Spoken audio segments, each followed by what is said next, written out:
생명. 마태복음 25장 1절에서 13절.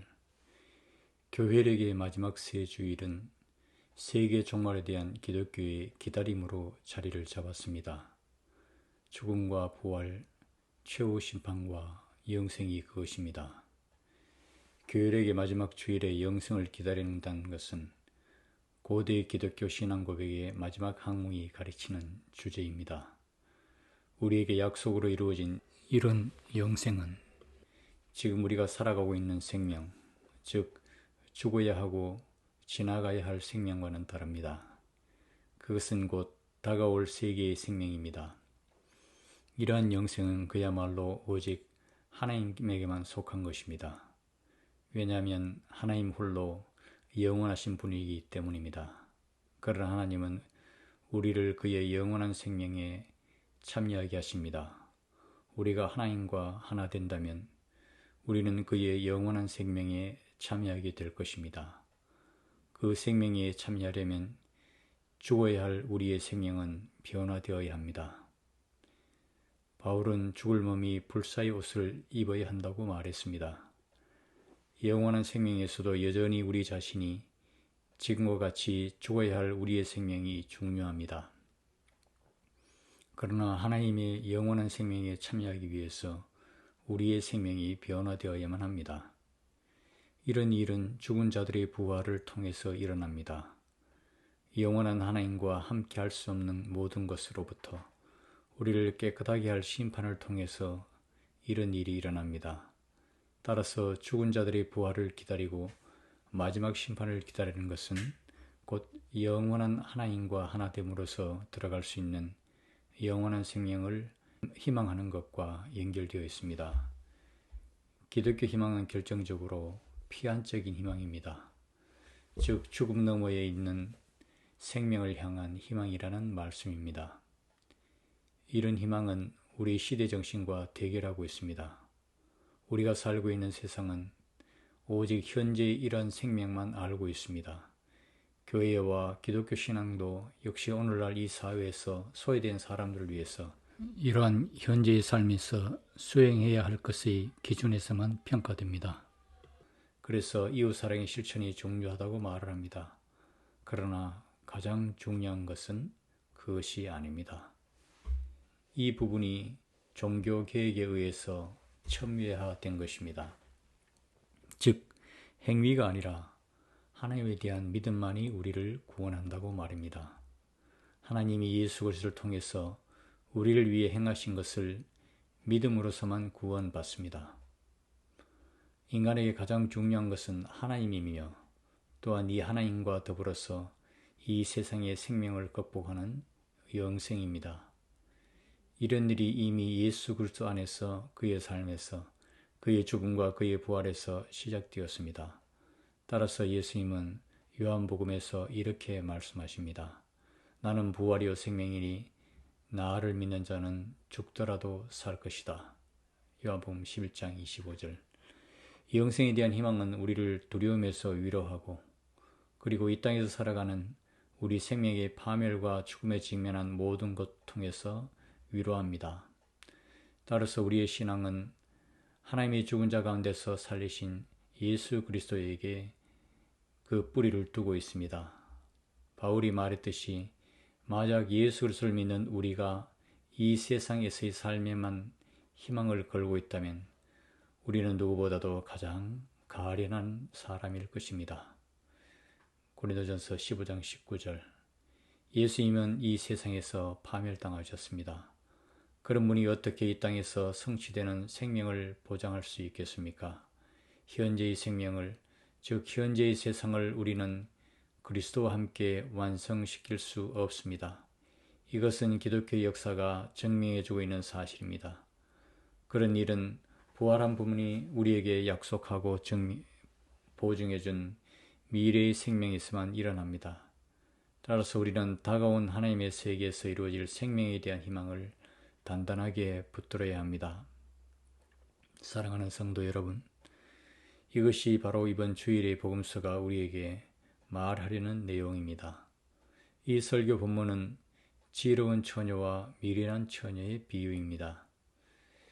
우리 중에서 많은 사람들이 이 비유를 잘 알고 있을 것입니다. 슈트라부르크 대성당이나 프라이부르크 대성당을 가보신 분들은 그 출입구에 있는 지혜로운 처녀와 미련한 처녀 상을 기억할 것입니다. 슈트라부르크에는 미련한 처녀들이 자기들을 잘못 이끌어준 이 세상의 영주를 바라보고 있습니다. 이들은 등불을 조심없이 다루다가 꺼뜨렸습니다. 반면에 지혜로운 처녀들은 등불에 불을 밝히고 그리스도를 맞으러 나갔습니다. 이것은 최후의 심판의 주제를 그림으로 설계한 것으로서 성당 출입구 바로 위에 자리를 잡고 있습니다.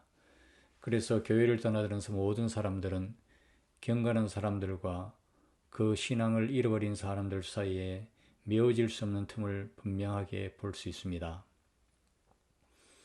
10명의 처녀 비유는 사실상 마지막 심판에 관계된 것이며 신랑과의 일치에서 벗어난 위험에 관계된 것입니다.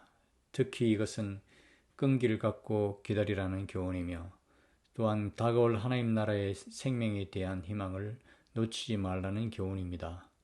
비록 하늘의 신랑이 드디어 온다고 하더라도 말입니다.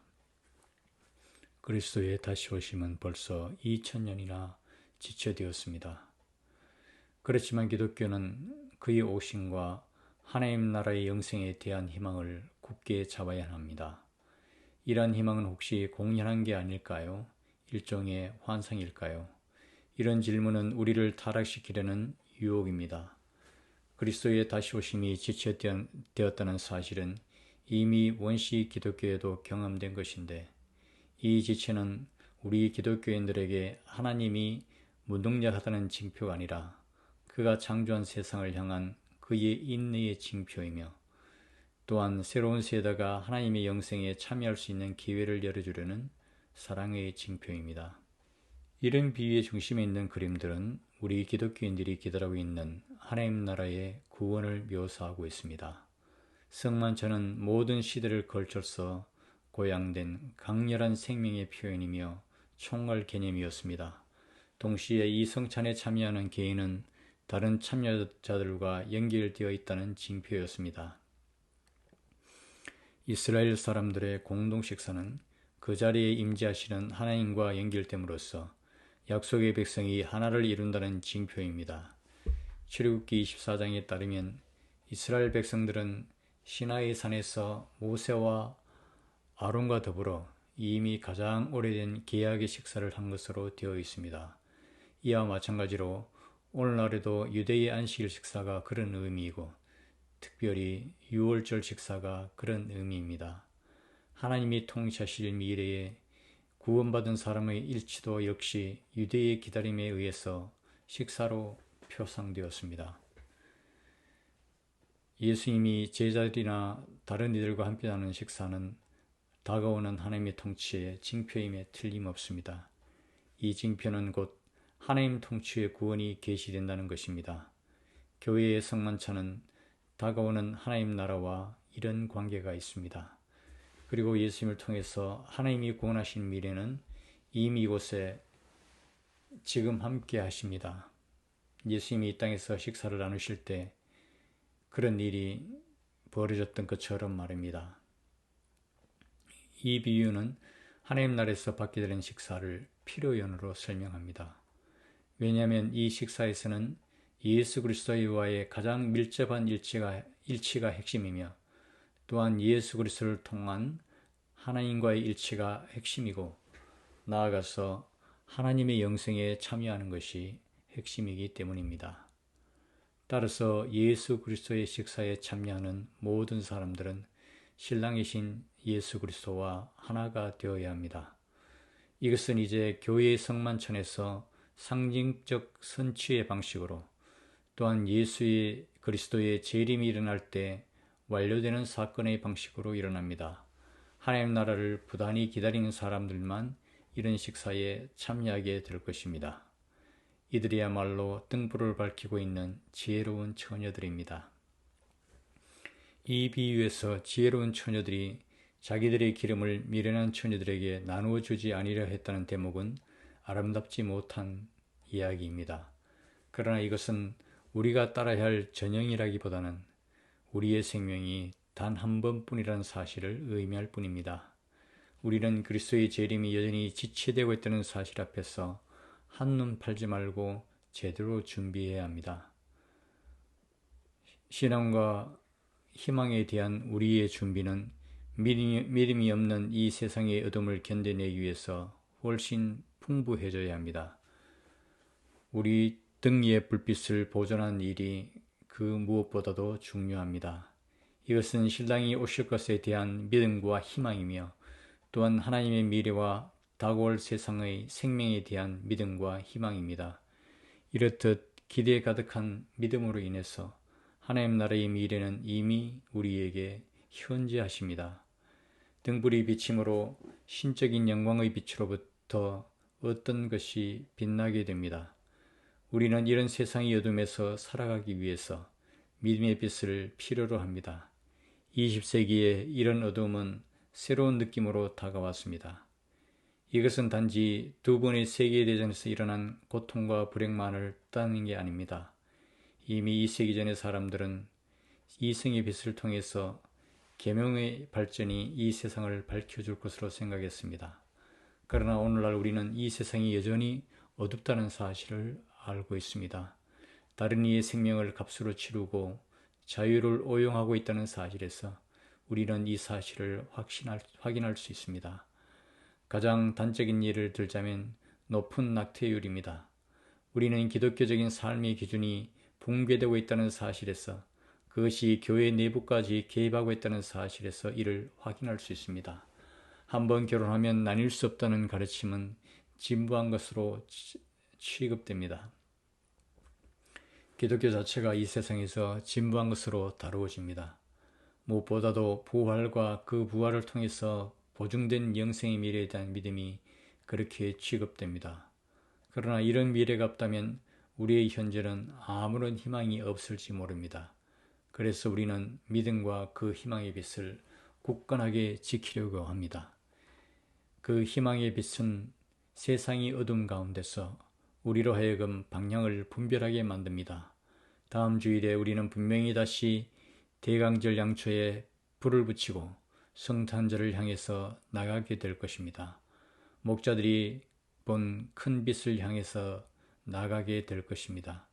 우리의 등은 그 빛을 받아서 새해에 이르는 길을 밝힐 수 있습니다.